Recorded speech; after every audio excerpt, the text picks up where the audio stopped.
Okay, so let's take it. So, but why does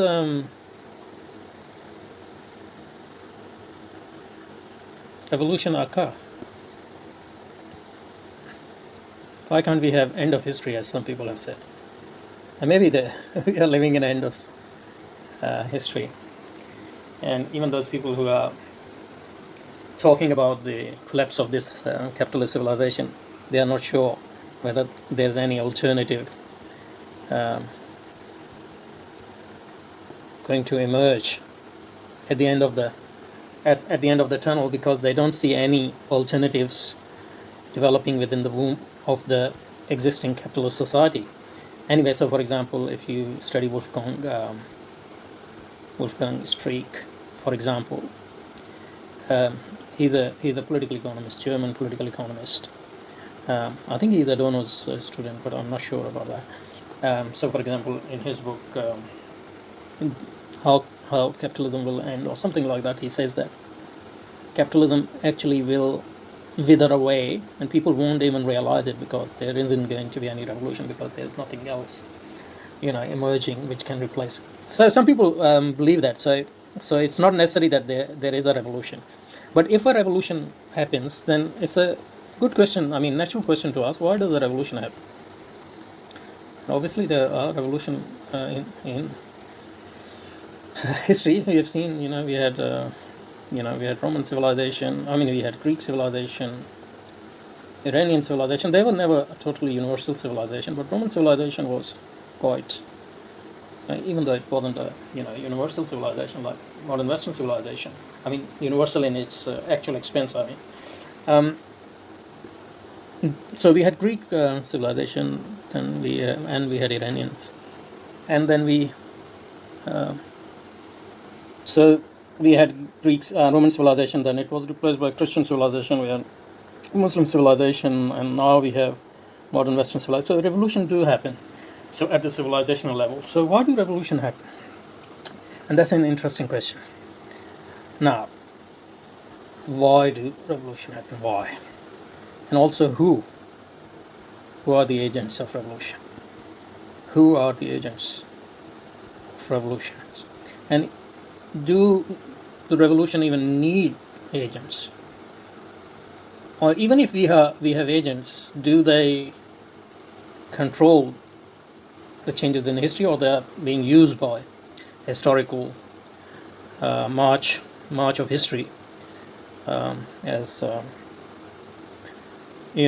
old political economists like Adam Smith would call cunning of reason, or Hegel called it cunning of reason, Adam Smith called it the hidden hand, or something like that. And yeah, so these are all interesting questions. So let's start with, why do revolution happen? Obviously, we don't have an answer to this, but we try to come up with something. So one of the things which I think is important is, I mean, it may not happen in every revolution, but to like Hegel and Marx. And Marx is basically just borrowing from Hegel and inverting his thing. So Hegel is the main person there. I think his conception is that a civilization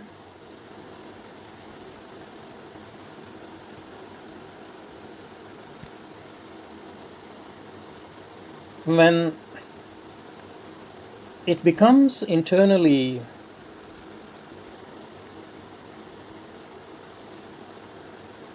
incoherent or self-contradictory, then it ultimately collapses. So there can be inconsistencies, but those inconsistencies, if they become self-contradiction, then society cannot survive. That's Hegel's conception in a nutshell. So that's why we can say that his conception of history is rational in that sense. And Marx sort of borrows from Hegel in that Hegel's focus is on ideas or self-conception of civilization.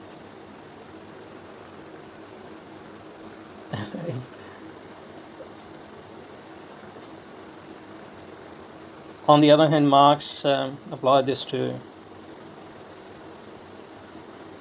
material conditions.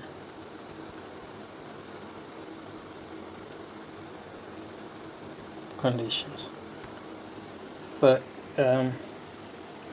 so if we take an example from Marx, the example of a civilization which has become sort of self-contradictory would be like capitalist civilization, in the sense that, I mean, this is just very rough and very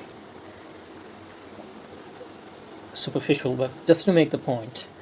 So the purpose of capitalists, you have capitalism, you have capitalist, and these are private property, I mean, supposed to be anyway.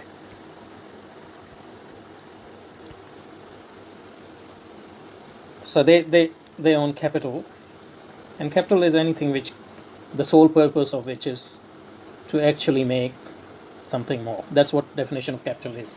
So for example, if you have an apple and you buy it so you can eat it, that's not, this apple is not capital, that's a consumer good. But if you buy apple with the sole purpose that you can buy more apple, and sell and make more money, so then apple become capital in that sense. So generally machine would be called capital because the purpose of machine is to make more products of people. But my definition is more a bit broader. So anyway, this is not the point, time to talk about Marx as such, but I was just taking it as an example. So capitalism, so you have private capitalists, they are accumulating money or accumulating capital, and more capital you accumulate, capital become concentrated, huge concentration of capital. Like nowadays you see, Twitter, it's supposed to be a private company, but it's so powerful that it can kick off American president from, Twitter. So although it is owned by private capitalists, one or two or few, it's actually huge concentration. Same you can say about Amazon, for example, or other things. So monopolies emerge, and those monopolies create a contradiction, in the sense that in the capital system you had a private capitalist accumulating money or capital, and now you have private capitalists, but they are accumulating money, which is accumulating capital which is monopolistic and cannot really be managed by private capitalists, even though they will try to hang on to it. That's Marx's point anyway. So there's a mismatch between these individualist capital and the actual capital accumulation, which is so huge that it is beyond the control of a private person.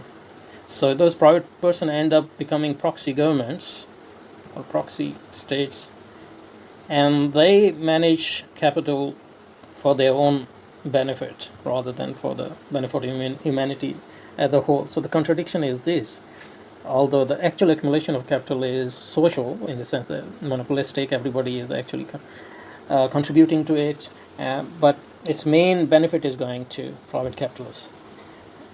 And either capitalism can reform itself and it can try to overcome this inconsistency, or if it doesn't do it, then according to Marx, this capitalism, this contradiction would lead to, or should lead to, the collapse of capitalism, and we will have a more coherent system in which, rather than private capital or private capitalists, you would have